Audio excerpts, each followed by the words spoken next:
দর্শক, খুবই গুরুত্বপূর্ণ একটি সংবাদ। যুক্তরাজ্যের প্রধানমন্ত্রী কিয়ার স্টারমার সরাসরি ডক্টর মোহাম্মদ ইউনূসকে প্রত্যাখ্যান করেছেন। তিনি আমাদের প্রধান উপদেষ্টার সঙ্গে দেখা করতে চান না, এমন একটি কথা আন্তর্জাতিক গণমাধ্যম ফিনান্সিয়াল টাইমসকে জানিয়েছেন খোদ আমাদের প্রধান উপদেষ্টা ডক্টর মোহাম্মদ ইউনূস নিজেই। কেন তিনি আন্তর্জাতিক একটি গণমাধ্যমে এভাবে কথা বলতে গেলেন নিজের সম্পর্কে?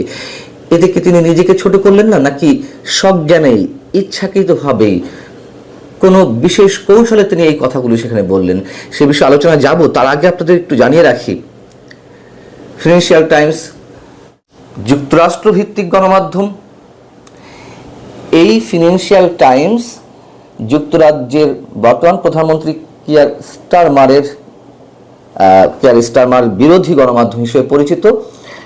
এই ফিনান্সিয়াল টাইমসই বাংলাদেশের সাবেক প্রধানমন্ত্রী শেখ হাসিনার বোন শেখ রেহানার মেয়ে টিউলিপ সিদ্দিকীর দুর্নীতি নিয়ে বেশি মাত্রায় রিপোর্ট প্রকাশ করেছে। ফিনান্সিয়াল টাইমস আবার ডক্টর মোহাম্মদ ইউনূসের প্রতি অনেকটা সদয়, এই বিষয়টিও আমরা জানি। এবং খুব আলোচিত যে সংবাদ, সাবেক ছাত্র সমন্বয়কদের দল গঠনে ডক্টর মোহাম্মদ ইউনূস তিনি নিজে উৎসাহ দিয়েছেন, একথা তিনি এই ফিনান্সিয়াল টাইমসকেই জানিয়েছিলেন। আমাদের একটু মেলানো দরকার। এবং খুব স্বাভাবিকভাবে প্রশ্ন ওঠে, তাহলে কেন ডক্টর মোহাম্মদ ইউনূস এমন একটি আত্মসম্মান হানিকর খবর নিজে ফিনান্সিয়াল টাইমসকে জানালেন, অথবা ফিনান্সিয়াল টাইমস এই বিষয়ে ডক্টর মোহাম্মদ ইউনূসের সাক্ষাৎ নিল?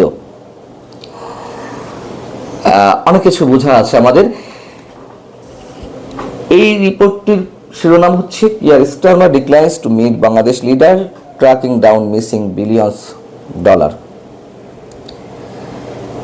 এখানে বলা হচ্ছে যে ইউনূস নিজের মুখে জানিয়েছেন যে স্টারমার তার সঙ্গে এখনো দেখা করতে রাজি হননি, এবং বাংলাদেশ থেকে শেখ হাসিনা সরকারের সময় যে কোটি কোটি ডলার বা অঢেল অর্থ পাচার হয়েছে যেসব দেশে, তার মধ্যে যুক্তরাজ্য অন্যতম একটি দেশ, এবং সে বিষয়ে তিনি কথা বলতে চেয়েছিলেন কিয়ার স্টারমারের সাথে পাচারকৃত অর্থ ফিরিয়ে আনার জন্য। যেহেতু কিয়ার স্টারমার তাকে সময় দিতে চাননি, তার সঙ্গে দেখা করতে চাননি, তারপরেও তিনি আশাবাদী যে এই বিষয়ে যুক্তরাজ্য তাকে সহায়তা করবে। ফিনান্সিয়াল টাইমস বলছে, অন্তর্বর্তীকালীন নেতা মোহাম্মদ ইউনূস বলছেন যুক্তরাজ্যের উচিত বাংলাদেশের নতুন সরকারকে পূর্ববর্তী শাসন আমলে চুরি করা তহবিল খুঁজে পেতে সাহায্য করা।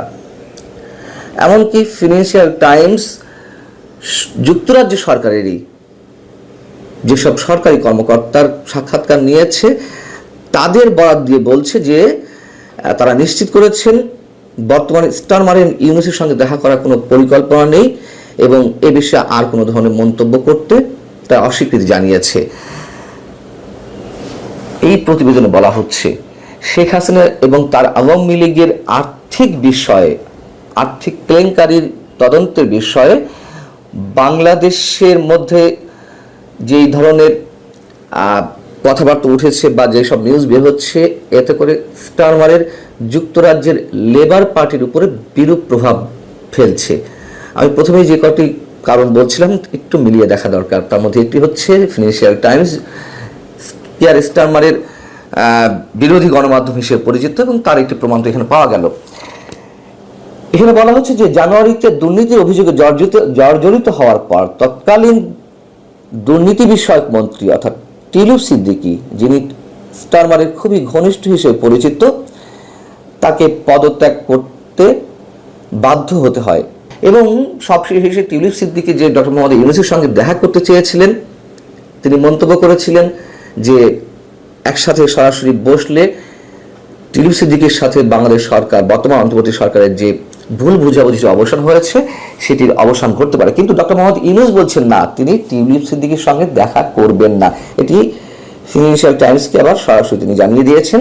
এটি একটি আইনি সমস্যা, এটি একটি আইনি প্রক্রিয়া, এবং এটি আমার সাথে ব্যক্তিগতভাবে কোনোভাবে কিছু জড়িত নয়, ডক্টর ইউনূসের মন্তব্য। এখন ডক্টর ইউনূস সরকারের বক্তব্য অনুযায়ী পাচারকৃত অর্থ কোথায় কোথায় গেছে বেশি? যুক্তরাজ্য, কানাডা, সিঙ্গাপুর সহ মধ্যপ্রাচ্য ভিত্তিক বেশ কয়েকটি দেশে এই পাচারকৃত অর্থ রয়েছে।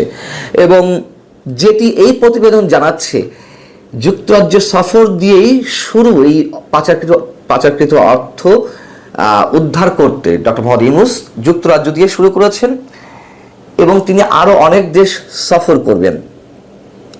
মজার বিষয় হচ্ছে যে এই যুক্তরাজ্য সফরের আগে ইউনূস প্রশাসন থেকে জানানো হয়েছিল যে এটি একটি সরকারি সফর এবং তিনি চার্লস হারমোনি অ্যাওয়ার্ড গ্রহণ করতে যুক্তরাজ্য যাচ্ছেন, এটি মূল উদ্দেশ্য, এটিকে সামনে রেখে তার যুক্তরাজ্য সফর। এখন শোনা যাচ্ছে যে এই পাচারকৃত অর্থ উদ্ধারের জন্য নাকি তিনি যুক্তরাজ্য দিয়ে সংশ্লিষ্ট দেশগুলোতে সফর শুরু করেছেন। বেশ মজার বটে। আচ্ছা, তারপরে কথা হচ্ছে যে আচ্ছা, সফর তিনি করতেই পারেন, সরকারি সফর, তাহলে কেন কিয়ার স্টারমার তাকে অ্যাভয়েড করলেন, তার সাথে দেখা করছেন না, সময় দিচ্ছেন না, যদি সরকারি সফর হয়েই থাকে? আবার এই অর্থ উদ্ধারের জন্য কেন ডক্টর মোহাম্মদ ইউনূসকেই সশরীরে দেশ থেকে দেশান্তরে যেতে হবে, ঘুরতে হবে? ডক্টর ইউনূস সরকারের কি প্রশাসনে আর কোনো কর্তা ব্যক্তি নেই? এবং এইগুলো কি ব্যক্তিগত সম্পর্কের জায়গা থেকে উদ্ধারের বিষয়, টার্মস অ্যান্ড কন্ডিশনের বিষয়, রুলস অ্যান্ড রেগুলেশনের বিষয়, নানান ধরনের নিয়ম, নানান ধরনের চুক্তি আলোকে এগুলো উদ্ধার করা হবে? দিন যত যাচ্ছে আমরা তত অদ্ভুত অদ্ভুত কথা শুনতে পারছি। কিয়ার স্টারমার তার সঙ্গে দেখা করলেন না, সেই কথা ডক্টর মোহাম্মদ ইউনূস ফিনান্সিয়াল টাইমসকে জানালেন, সেগুলো ফলাও করে প্রচার হলো। এর আগে কিয়ার স্টারমার লন্ডনে আছেন কিনা নাকি তিনি কানাডায়, সেটির বিষয়ে আবার তার প্রেস সচিব যে বিভ্রান্তিকর তথ্য দিলেন, মিথ্যাচার করলেন, সেটি আবার ব্যাখ্যা দিলেন প্রেস সচিব নিজে সাংবাদিক সম্মেলনে, যে না, এটা ভুল বুঝাবুঝি হয়েছে। এরকম ভুল বুঝাবুঝি, এরকম অসত্য কথা আমরা এই ধরনের নানান জায়গা থেকে বর্তমান সরকারের আমরা শুনে শুনে গত 10 মাস অভ্যস্ত হয়ে গেছি। এবং যেটি বলছিলাম যে কেন ডক্টর মোহাম্মদ ইউনূস এভাবে বললেন যে যুক্তরাজ্যের প্রধানমন্ত্রী তার সঙ্গে দেখা করতে চান না, হতে পারে কোনো কারণ যে অর্থ উদ্ধারের বিষয়টি এত সহজ নয়। অর্থ পাচার হয়েছে, এটি আমরা সবাই স্বীকার করি। কি পরিমাণ অর্থ, যে পরিমাণ অর্থের কথা বলা হচ্ছে সেই পরিমাণ অর্থ কিনা, অথবা তার নিজের অযোগ্যতাকে ঢাকার জন্য যে তিনি উদ্ধার করতে পারবেন না সেই ধরনের ক্যাপাবিলিটি তার নেই, সেই নিজের ব্যর্থতা ঢাকতেই আগে ভাগেই কিয়ার স্টারমারের উপরে দোষ চাপানোর চেষ্টা কিনা, যে তিনি তাকে সাহায্য করছেন না, দেখা করছেন না। থাকতে পারে নানান ধরনের হিসেব নিকেশ, আন্তর্জাতিক আরো অনেক ধরনের সমীকরণ নিশ্চয়ই এর মধ্যে রয়েছে। ভালো থাকুন সবাই, আল্লাহ হাফিজ।